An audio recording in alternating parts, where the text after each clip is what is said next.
पालिका राष्ट्रीय पुस्तक न्यास पुणे पुस्तक महोत्सव समर्थ युवा संवाद पुणे अशा सर्वांच्या वतीने गेल्या वर्षीपासून हा एक नवीन उपक्रम सुरू झाला।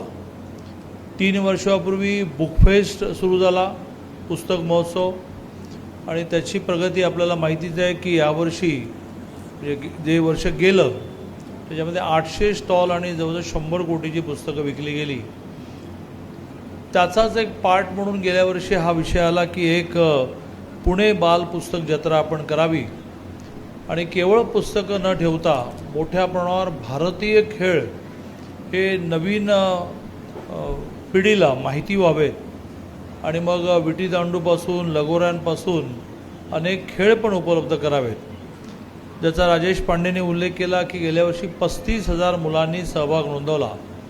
यावेळेला ही संख्या 50,000पर्यंत जाईल असं अशासाठी वाटतं आहे की सोशल मीडियामध्ये याची खूप हाईप झालेली आहे आणि मुलं उद्याच्या दिवसाची वाट बघतात, कारण त्यांना माहिती होतं की आज काही नाही आहे। हे खाऊचाही उल्लेख झाला तर ते उद्यापासून आहे, त्याचं कारण मुलं उद्यापासून येणार आहे।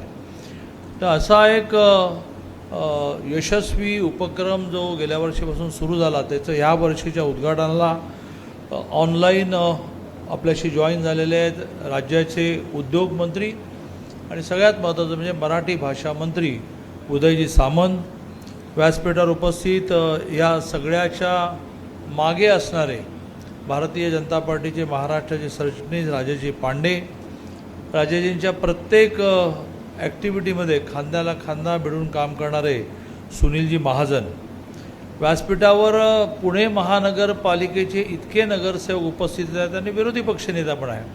त्यामुळे हा कार्यक्रम झाल्या त्यांची एक जनरल बॉडीची मीटिंग पण या ठिकाणी होणार आहे। त्यामुळे महापौर मंजुश्रीताई नागपुरे, उपमहापौर परशुरामजी वाडेकर, विरोधी पक्षनेता निलेशजी, नगरसेवक सुनील पांडे, नगरसेवक रवींद्र साळेगावकर, नगरसेवक अजयजी खडेकर, नगरसेवक मंजुश्रीताई खर्डेकर, मी वाचता मागे 2-3 आलेले असतील, मितालीताई सावळेकर, ज्योत्स्नाताई कुलकर्णी, मनीषाताई बुटाला, पुनीतजी जोशी, महानगरपालिकेच्या सांस्कृतिक विभागाच्या उपायुक्त आशा राऊत मॅडम, महाराष्ट्र साहित्य परिषदेचे नव्याने निवडून आलेले आणि मोठा विक्रम केलेले, ज्यांच्या नेतृत्वाखाली पुण्यामध्ये 100वे साहित्य संमेलन होणारच आहे, कोणाच्याही मनात शंका असण्याचे कारण नाही असे मसापचे अध्यक्ष योगेशजी सोमन, राजीवजी तांबे, श्यामकांत देवरे, व्यासपीठावर मान्यवर आणि उपस्थित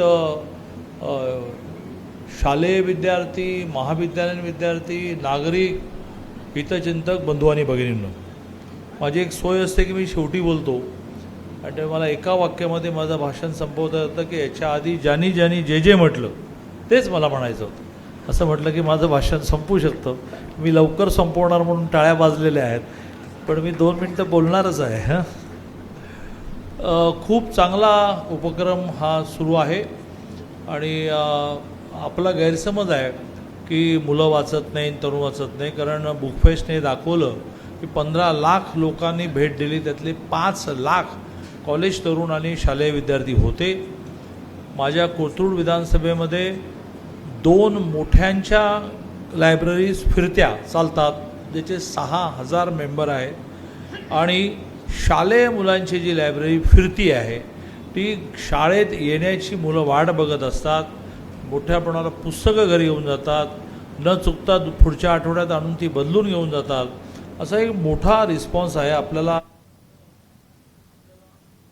वाटतं तेवढी वाईट स्थिती नाही आहे, त्याचा उल्लेख परशुरामजीने केला। मी प्रत्येक कार्यक्रमामध्ये मला नवीन काय मिळतं हे बघत असतो। परशुरामजीने उल्लेख केला की झोपडपट्ट्यांमध्ये, वस्त्यांमध्ये आपल्याला ही पुस्तकं न्यायला लागतील। मला एकदम क्लिक झालं आणि एक नवीन गाडी मी डिझाईन करतो, एक सुट्टीमध्ये उपक्रम मी करतो आहे जो इथे केलाच आहे की ह्या माझ्या शाळेमध्ये फिरत्या ग्रंथालयामध्ये मी मोठ्या प्रमाणात खेळ जोडतो आणि मग शाळा बंद असल्यामुळे कॉलनी वाईज गाडी जाते, 4-4 तास थांबते, पुस्तकं घरी घेऊन जायला परवानगी, पुढच्या आठवड्यात गाडी येईल तेव्हा परत द्या, खेळ 4 तास खेळायचे, सगळे खेळ त्याच्यामध्ये असतात, क्रिकेटपासून तुमच्या कॉलनीच्या ग्राउंडवर खेळा, 4 तासाने गाडी निघाली की ते परत द्या।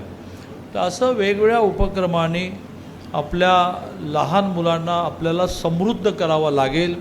कारण आगामी सगळा काळ हा पैसे ही प्रॉपर्टी नाही, ज्ञान ही प्रॉपर्टी आहे आणि ती संपूर्ण जगामध्ये एका अर्थाने एस्टॅब्लिश झालेली आहे की ज्याच्याकडे ज्ञान आहे त्याला पैशाची काही कमी पडणार.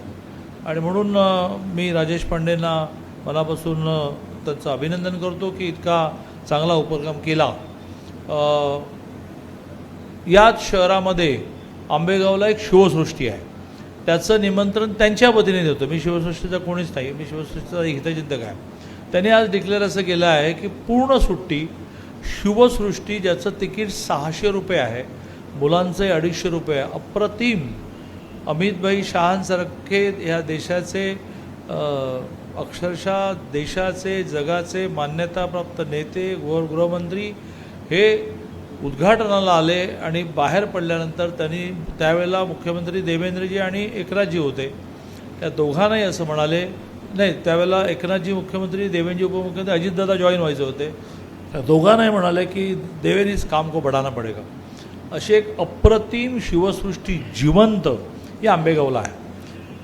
एका डोनरने डोनेशन दिलं आणि त्यांनी अख्खी सुट्टी मुलांना आणि महिलांना, बरोबर बाबा आले तर त्याला तिकीट द्यावं लागेल, मुलांना आणि महिलांना फ्री केलेली आहे. आणि त्यामुळे ती पण घोषणा मी ह्या निमित्ताने करतो. आमच्या योजनेतून जवळजवळ 3300 महिला रोज योग केंद्रामध्ये येतात. 80 योग केंद्र आमचे चालतात.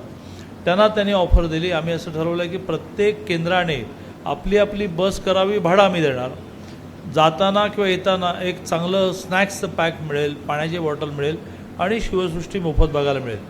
त्यामुळे इथे 4 दिवस मुलांना घेऊन येणं काय, त्या शिवसृष्टीमध्ये मुलांना घेऊन जाणं काय, त्यातून ती प्रगल्भ होतील. त्यांना दोष देण्याचं काही कारण नाही. स्क्रीन टाईम कमी करा वगैरे काही नाही, त्यांना पर्याय देत नाही तुम्ही. त्यांना पर्याय दिला की हे उत्तम होईल. आणि त्यामुळे या सगळ्या संयोजकांचं मनापासून अभिनंदन करतो. आणि मला इथून केवळ 3 तासावर दुसरा कार्यक्रम आहे, त्यानंतर केवळ 1.5 तासावर त्याचा पुढचा कार्यक्रम असल्यामुळे आभाराची पण वाट न बघता मी लगेच माझ्या गाडीकडे पळत सुटतो. जय हिंद, जय महाराष्ट्र.